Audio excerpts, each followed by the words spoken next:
Next, Mr. Chameleon, the man of many faces.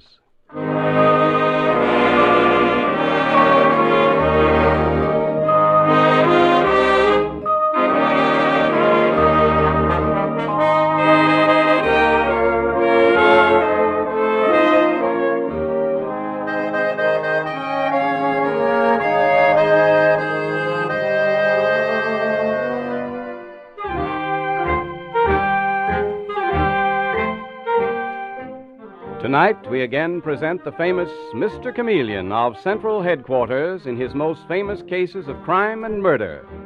Brought to you by the makers of genuine Bayer aspirin.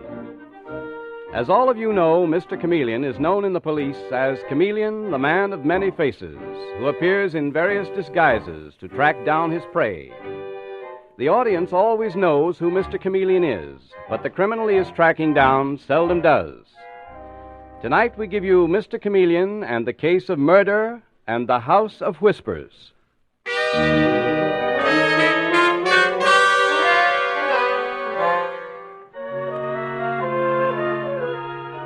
It is early morning, and that section of New York City known as Greenwich Village is just coming to life. And through the narrow, twisting street speeds a police car until it comes to a stop at the mouth of an alleyway. And Mr. Chameleon, the famous detective, jumps from the car and pushes through the crowd. Will you let me through here? Let me through, please. Hello, Officer Casey. Where's Detective Sergeant Arnold? Right in there, Mr. Chameleon. It's a nasty job. Yes, sounds as if it were. Dave, hello. Mr. Chameleon, don't tell me they sent you down. Why not? Told me a blind beggar had been murdered, stabbed to death. Let's have a look at him. He was known around these parts as Blind Barney. As you can see, he has all the paraphernalia of a beggar. Only he wasn't blind. What? No, I don't think so, Dave. The coroner will have to verify it, but I'm pretty sure this man could see. Look at his eyeballs. What's this? Yeah. Someone carved an X on his cheek. Yes, so they did. An X? What could that be, do you suppose? A brand? A warning? Dave, is that another blind man I hear tapping down the street? It's 3 of them, Mr. Chameleon. 3? What on earth? Officer Casey. Yes, Mr. Chameleon. Those 3 blind men... No, it's 4. Where did they come from? Where are they going? Oh, them, sir. Well, they come down this street every morning. And Blind Barney, God rest his soul, he used to do the same thing. You see that nice-looking old house, the red brick one with the white door? Yes. Well, sir, that house belongs to a family named Jones. Eben Jones and his 2 sisters, Abigail and Priscilla. And those 3 people are famous all over this neighborhood for their charity and their goodness.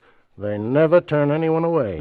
If you're sick or hungry or without a roof over your head, all you do is ring that doorbell and the Joneses look after you. Well, that's amazing. They must feed half the beggars in New York. It looks that way sometimes, Mr. Chameleon. I'm telling you, they're saints. Well, they must be. I think I'll have to ring their doorbell myself. They might be able to tell me something about the murdered man, Blind Barney.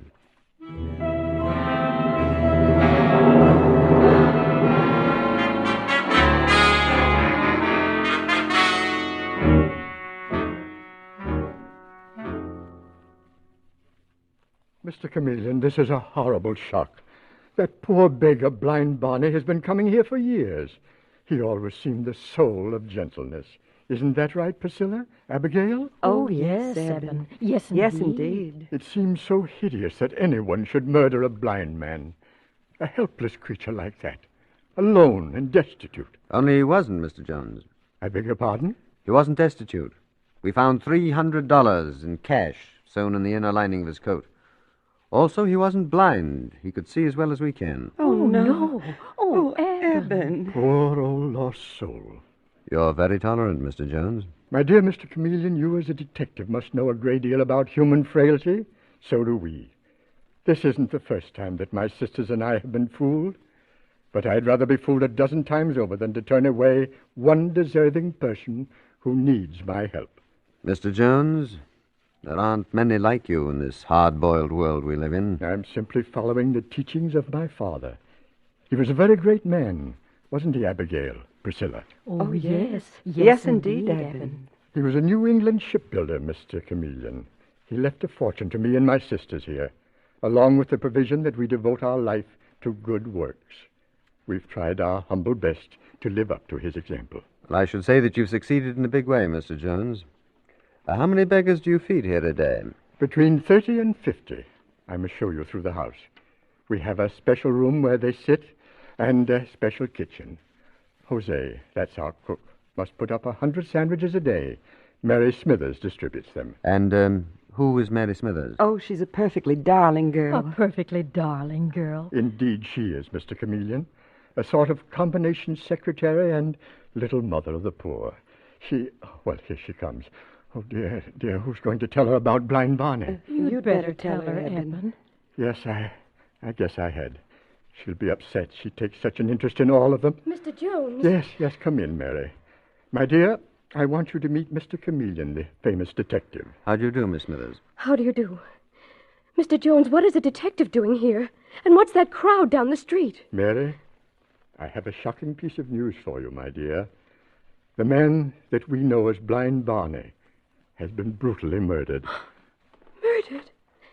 Did you say murdered? Oh, no.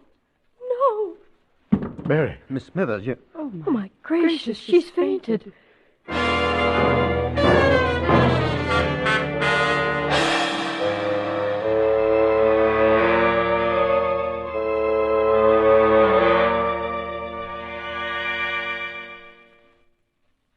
told you, Mr. Chameleon, that Mary would be upset. I hardly thought she'd be so upset that she'd faint, Mr. Jones. She'll be all right in a moment, and then you can question her. Meanwhile, if you're interested in seeing our house and how we care for poor people... Yes, I am deeply interested. You're doing a wonderful work here, Mr. Jones, you and your sisters. My father always believed that charity should have the personal touch. Mm-hmm. Now, this is the room where they congregate, waiting to receive food or money. They speak very softly, don't they? Almost in whispers. So they do, Mr. Chameleon. And this is the kitchen. That's our cook, Jose, talking to an old derelict known as Simple Sarah. Also whispering, I see. Is that a rule of the house? I beg your pardon? Oh, here comes Jose. Jose, I want you to meet I know. A cop. A dirty, meddling cop. What does he want? My dear Jose. Does he think that somebody here bumped off Blind Barney? Because if he does, well, he knows what he can do about it. Mr. Chameleon, I'm very sorry. I hope you'll excuse it.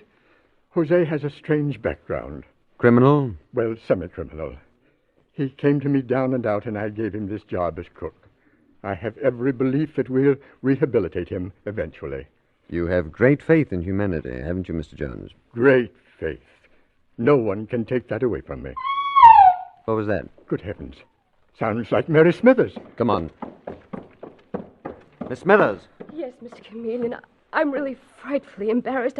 I didn't mean to scream. But, my dear child, what was it? Oh, hello, Jimmy. Hello, Mr. Jones. I'm afraid it was all my fault. No, it wasn't, darling. You just startled me, that's all. Mr. Chameleon, this is my fiancé, Jimmy Condon. How do you do, sir? How do you do? Are you in the habit of startling your fiancée to such an extent that she screams? Why, no, sir. No, it was all my fault, truly. I'm a silly, neurotic girl. I must be, Mr. Chameleon. First I faint, and then I scream. Well, at that, I prefer a good, healthy scream to a lot of furtive whispering. But about that fainting spell, Mary, why were you so shocked to hear of Blind Barney's death? Why shouldn't she be, Mr. Chameleon? You're probably hardened to murder, but Mary isn't. I'm asking her, Mr. Condon. Mary, why should the news of Blind Barney's death shock you so deeply that you'd fall in a faint? Mary, please, if you know anything at all, if you even have any suspicions, tell Mr. Chameleon. No, I don't know a thing, Mr. Jones. I have no reason at all for fainting. Just a case of silly nerves.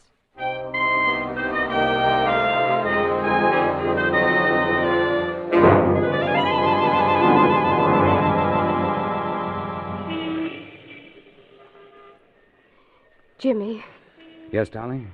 I've enjoyed the evening so much. It did me a lot of good to forget things for a while. Mary, what is it you want to forget? Why are you so nervous?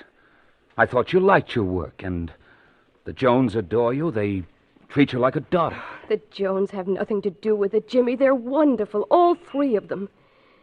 But there's something going on in that house, something evil. Jose, the cook, he frightens me terribly. And all those beggars who come there, they whisper, whisper, whisper. Oh, this is all nonsense. Jimmy, you're not being honest with me. You don't believe it's nonsense. This morning when I said I was going to tell Mr. Chameleon, the detective, of my fears, you grabbed my arm so hard you made me scream. Why? Why did you do that to me, darling? Because if anything strange is going on in the Jones house, I want you to keep out of it. Do you understand? Keep out of it, Mary. But... Jimmy, listen. What? We're being followed. I knew it. That's happened lately, too. I'm followed. By a blind man? Yes, they take turns at it. Oh, darling, I'm so afraid I can't go on like this. Tomorrow morning I'm going to the police and see Mr. Chameleon. And not even you, whom I love, can stop me.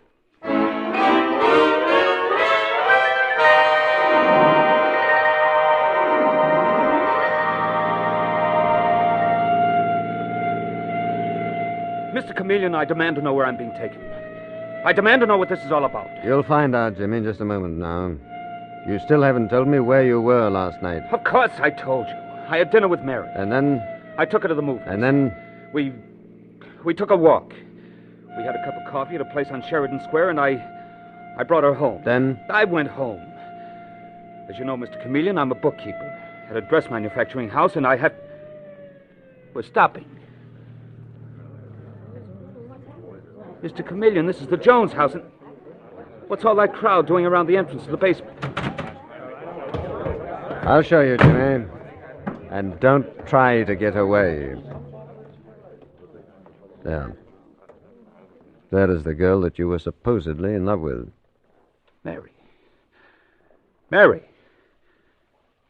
Mr. Chameleon, she's not dead. Her body was found here early this morning, stabbed in the back like Blind Barney. Died between 3 and 5 in the morning. Oh, no. Another point of resemblance. As you can see, an X was carved in Mary's cheek.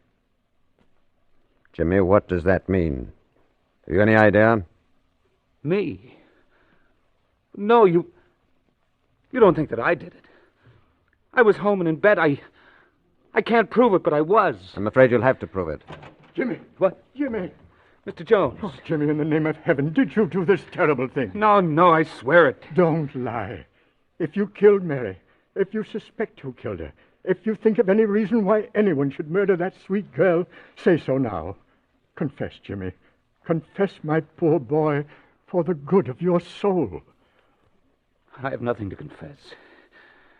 Mr. Chameleon, believe me. I'm sorry, Jimmy, but I don't believe you. We'll have to take you down to police headquarters. I am thoroughly convinced that you have a great deal to tell us. I didn't do it. I tell you, I didn't do it. There is a sign over my desk at headquarters that says the innocent must be protected, the guilty must be punished. And it means exactly what it says.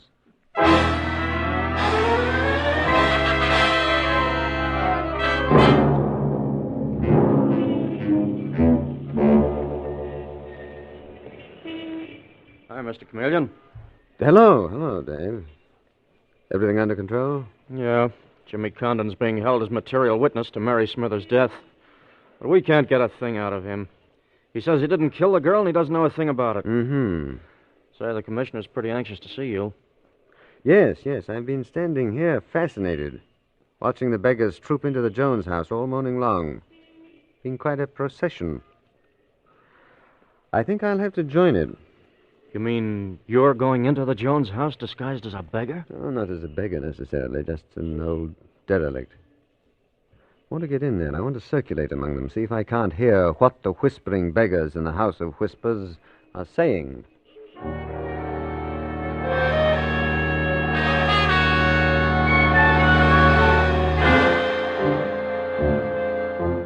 Mr. Chameleon and the Case of Murder and the House of Whispers continues in just a moment. Next time you want relief from an ordinary headache, neuritic, or neuralgic pain, remember that one thing you can take with complete confidence is genuine Bayer aspirin. You can take it confident of amazingly fast relief, for Bayer aspirin is actually ready to go to work in 2 seconds. and you can take it confident of really dependable relief, for no other pain reliever can match its record of use by millions of normal people without ill effect. Don't ever forget this unmatched record. It's important because it means you can take Bayer aspirin sure in the knowledge that it will bring you the gentle relief that's important to your health. So don't experiment with drugs that have not been proved by years of successful use. For the two most important kinds of relief, fast relief and dependable relief, do as millions do. Be sure with Bayer aspirin. When you buy, ask for it by its full name, Bayer aspirin, not just for aspirin alone. Get the 100-tablet bottle and you get Bayer aspirin tablets for less than a penny apiece.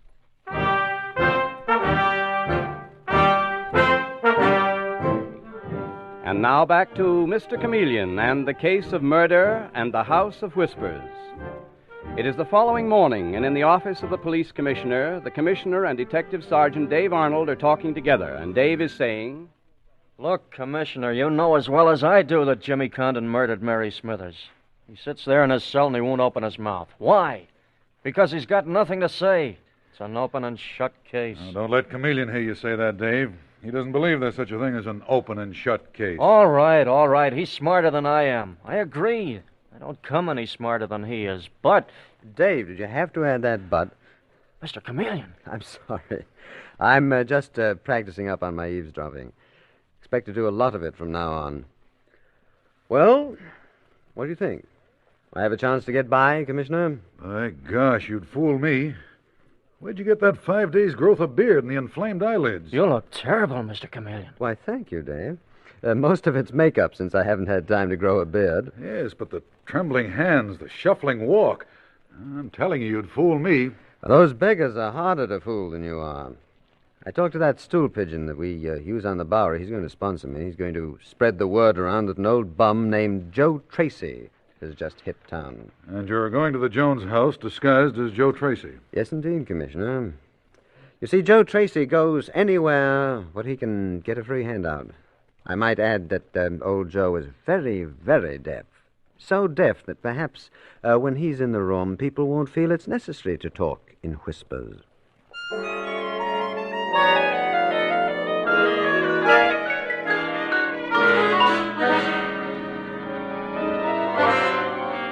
And now, Mr. Chameleon, disguised as the very deaf beggar, Joe Tracy, is talking to Abigail Jones. Heard about you, ma'am. Minute I hit town. You and your sister here and your sainted brother, Mr. Eben Jones, is it? That's right. That's right. I'm Miss Abigail Jones, and this is my sister, Miss Priscilla. Beg pardon, didn't catch that. I said yes. Our name is Jones. Oh. But we've never seen you here before. What's that? We've never seen you here at our house before. No. Yeah, old Joe Tracy's been traveling around the country. But a pal of mine, Smiley Evans, told me to come here. Said you handed out sandwiches every day at 11 o'clock. We do. Well, can I join your club? We've tried to be very careful about who we take in since poor little Mary lost her life, but... All right. Follow me, please. Thank you, Miss Abigail. Thank you. 1,000 blessings on your head. You'll wait in this room, please, with the rest of our friends. Jose, the cook, will take care of you. Jose. Yes, Miss Abigail. This gentleman is new here. He was sent by Smiley Evans. Please see that he's taken care of when the food is given out. He's also very deaf. You have to shout at him. Yeah? So you're deaf, are you? And Smiley Evans sent you, huh? I always thought he was a stool pigeon. Huh? What'd you say about Smiley Evans? Oh, so you heard that, did you? I say you heard me mention Smiley Evans. Yeah. No, I didn't, but I can do some lip reading. When you mentioned Smiley Evans, I got that fine. Did you also get it when I said I thought Smiley was a stool pigeon? A spy for the police? Smiley? No, is that a fact? Say, you can't read lips when people are behind you, can you? Yeah, are you nuts? You think I got eyes in the back of my head? Excuse me, will you? I got to talk to my girlfriend, Simple Sarah. She's a panhandler like Smiley Evans. I'll tell her you know him. Sarah. Yeah? You see that old creep? He says he's deaf. I'm going to find out. We'll go up behind him and pretend you're going to jab a pin in him. We'll talk in ordinary voices and see if he turns round. Okay? Sure, Jose. Can I really jab a pin in him? You do just like I tell you, that's all. Now, let's go. Now listen, Sarah. You cut it out. You go around jabbing pins in people, and they put you in a nut house. I won't hurt him. Now cut it out. He's a nice old guy. Deaf as a post, but you leave him alone. You mean he can't hear me now, when I'm standing right back of him? No. Then I'm going to stick this pin right into him and make him jump. I'm going to stick it right into him. Jose, he ain't moved a muscle. No.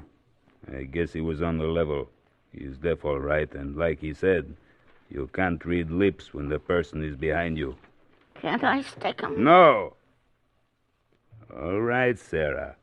I got something special for you in your sandwich. You have? Yeah, something very special.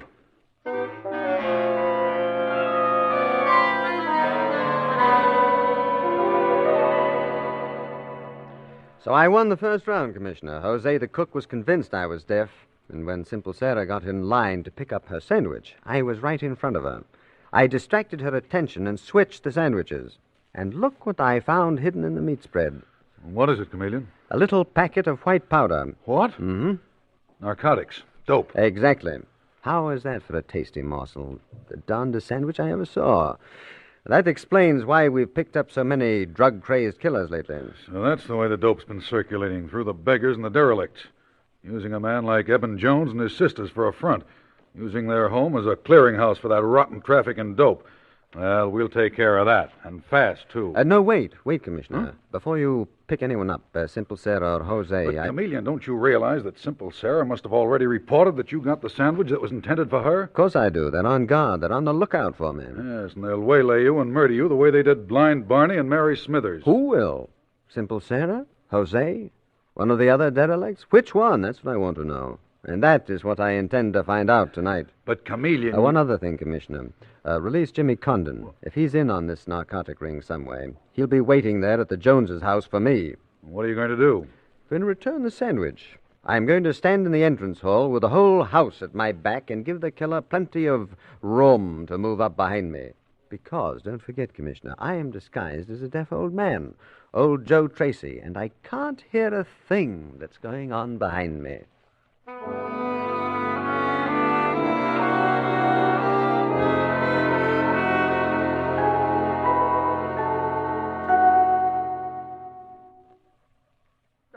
I thought I'd come and tell you, ma'am.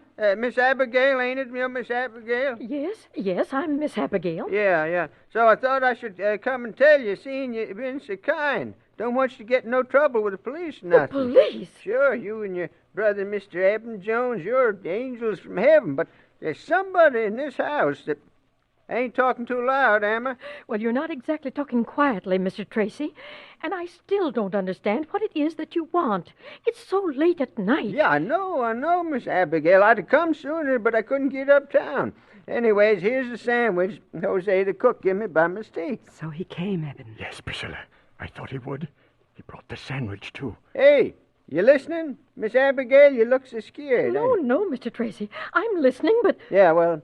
Anyways, here's the sandwich. Be quiet, Eben. He can't hear us. He wouldn't hear us till we're on him. See, Miss Abigail, there was a package of powder in this sandwich, and that powder, I knew what it was right off. Now do it. Now, Eben. No, we're not close enough. So I says to myself, got to warn the Joneses so they can get to the police, 'cause someone in this house of yours, Miss Abigail's running a dope ring. In fact, they're standing behind me now. They intend to kill me. No! The way they killed Blind Barney and poor Mary Smithers. No! Dave! They turned out the lights. Are you okay? You okay, Dave? Yep. I've got him, too. So have I. All right. No use struggling. I'll use this gun if I have to. Turn on those lights, Miss Abigail. You don't, so help me, I'll shoot. There. That's better. Well, well, look who we have here. The saintly Eben Jones, the friend of the poor, and his sister Priscilla. Let go of me, you dirty cop. Priscilla, who ranked second to her brother in saintliness, and who probably did the mutilating after he did the killing. No. A little X she took such pleasure in carving on her victims' faces, as a warning to anyone else who might betray them. Who are you? You're not a beggar. You're not... Don't you know who he is? Haven't you guessed? Tell them, Dave. He's Mr. Chameleon of Central Headquarters. Mr. Chameleon? Oh, no. Eben, we've been tricked. Mr. Chameleon, really, this is all a hideous mistake. We are not criminals. We're not dope peddlers. We're certainly not murderers. No? Well, I'm afraid Detective Sergeant Dave Arnold here will testify against you. I heard you, Mr. Jones, when you were moving up behind me. And Dave saw you when you raised your hand with that knife in it to kill me. His eyesight and my hearing are in perfect condition. I assume the police will accept that as evidence.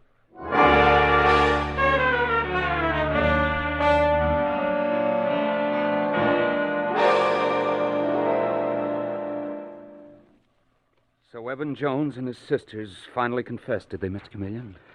Yes, Jimmy. It didn't take long. Now, it's amazing when you think of it. Those three gentle people in their beautiful old home operating the most vicious narcotics ring we've uncovered in years. Poor Mary. Yes, poor Mary. The girl you loved suspected the truth. So did you, didn't you, Jimmy? That's why you kept quiet. You were afraid of them. You feared them more than you did a murder charge. Yes, Mr. Chameleon. Well, that is where you were wrong, Jimmy. Terribly wrong. They would have gotten you anyway. Never forget that. Always go to the police. Not because it's the courageous thing to do, but because in the end, it's the safe thing to do.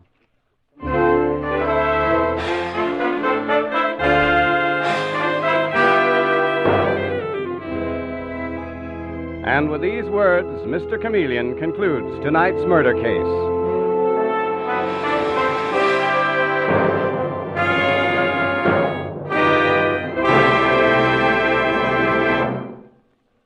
There's no need for you to take anybody's word for the speed with which you can relieve an ordinary headache. A simple test will show you how quickly a Bayer aspirin tablet is ready to go to work.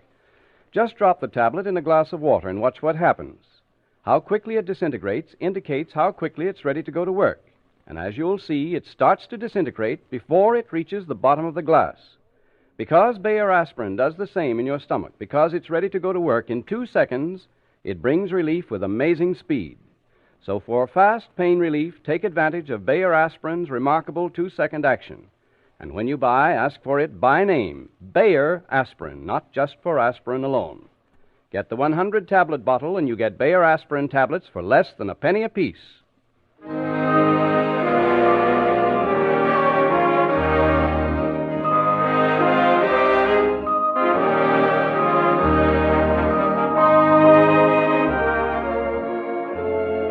Listen next Wednesday night at this same time for Mr. Chameleon, the man of many faces, in The Case of the Voices from the Dead.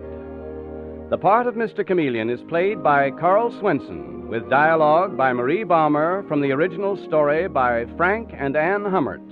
Music directed by Victor Arden. Your announcer is Howard Claney.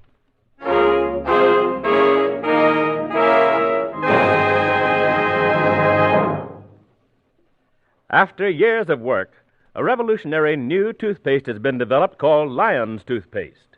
By actual laboratory tests on scores of individual teeth, it gets teeth 2.5 to 5.5 times brighter than any of the 5 leading brands, brighter by far than any other toothpaste. New Lion's Toothpaste does this because it's a new kind of toothpaste with a formula that's completely new and radically different.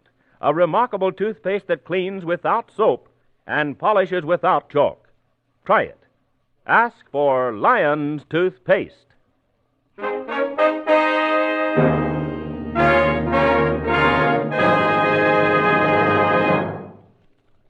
Listen for Mr. Chameleon in The Case of the Voices from the Dead next Wednesday night at this time.